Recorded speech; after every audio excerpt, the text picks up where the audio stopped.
Every year, the town of Willow's End hosts a fair that seems like something out of a storybook.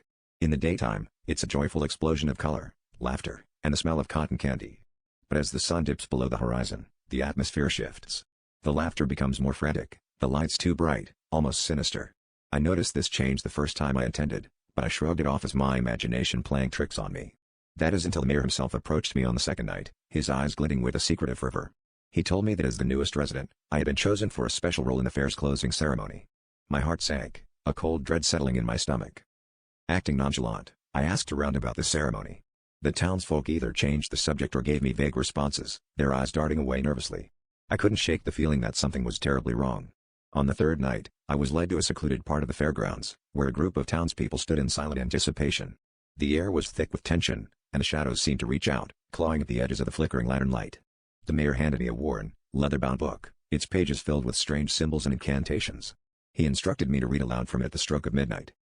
As the clock neared 12, the crowd began to chant softly, their voices blending into a haunting melody that sent shivers down my spine. I opened the book, my hands trembling, and began to read. The words felt foreign, ancient, and each syllable echoed in the still night air. Suddenly, the ground beneath us rumbled, and an unnatural wind whipped through the clearing. The townspeople's eyes glowed with an eerie light, and I realized with horror that the ceremony was not a celebration but an invocation, a pact with something unspeakable.